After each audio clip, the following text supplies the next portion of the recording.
Thousands of people are feared to have died after two powerful back-to-back earthquakes struck Venezuela last night.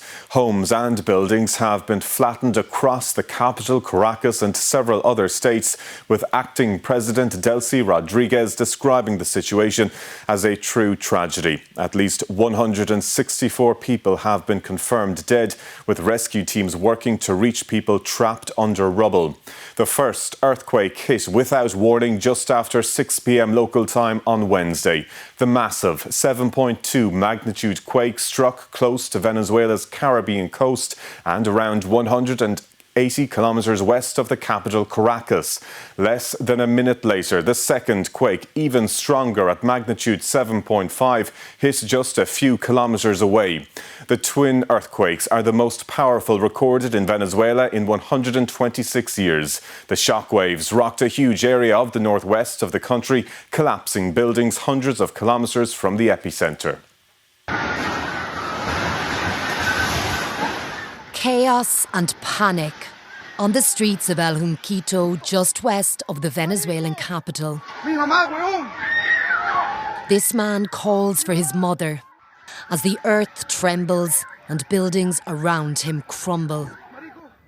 Last night's twin earthquakes have brought devastation to Venezuela on a scale not witnessed in decades. Thousands of people are believed to be trapped under the rubble. Some have been lucky enough to be rescued alive.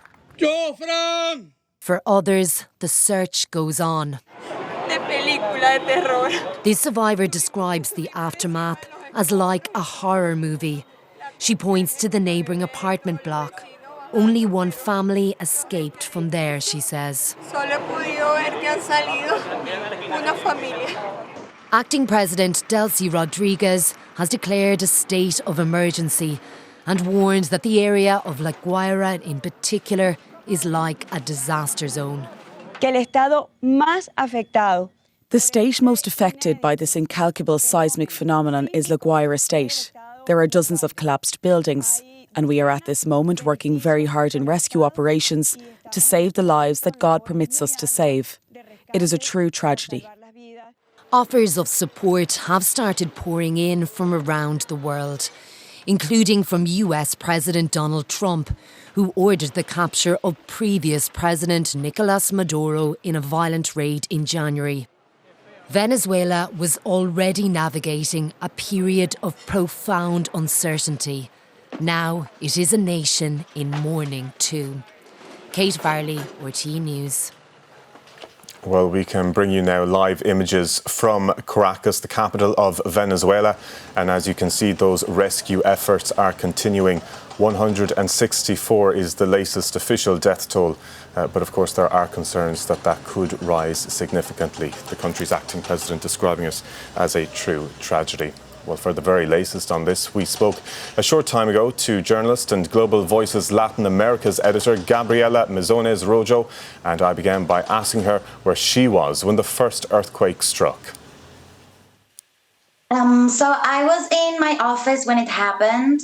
At first, it was actually pretty mild. You could definitely feel the difference between both earthquakes. At first, the first one lasted about 30 seconds, so you were feeling that it was moving a lot, but then there was a moment where the whole environment changed a little bit and it started getting considerably worse. So that's the moment where I evacuated the building immediately. Thanks God, my building and the municipality I live in had very few damages. But in the municipality right next to mine, it was actually one of the harshly impacted areas. I basically saw dozens of buildings with pretty important collapse, buildings that will likely have to be evacuated. Moving around the city was fairly easy, except in this area because there were so many collapsed buildings and so much was going on. But you've seen the images, Gabriela, of the damaged buildings, and I know where your father lives in Caracas. His home was also very badly destroyed. Can you tell me about what happened there?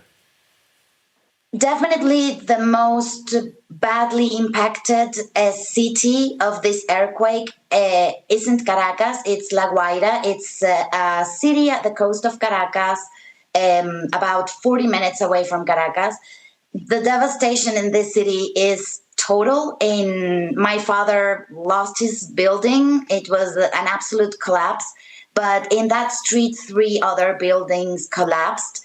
And some estimates say that maybe from at least 30 buildings collapsed in La Guaira, and probably hundreds of other buildings have severe structural collapse. So the situation in La Guaira is also pretty devastating because in Caracas, a lot of the help has been centralized in Caracas at the moment.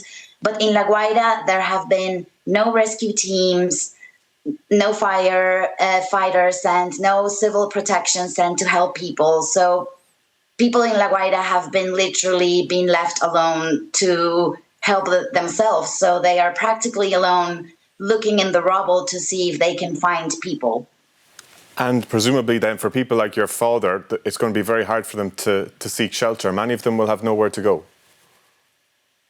Many people have nowhere to go. I also feel it's important to highlight the context in which this is happening. This is Venezuela's biggest natural disaster, probably in over a century.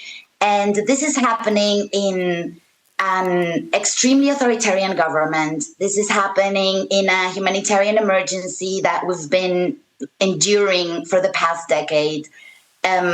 Many people in Venezuela have a salary of $1 a month. So losing something like a home is extremely hard for people. This is not something that we are going to easily recover because we don't really have the context to do it.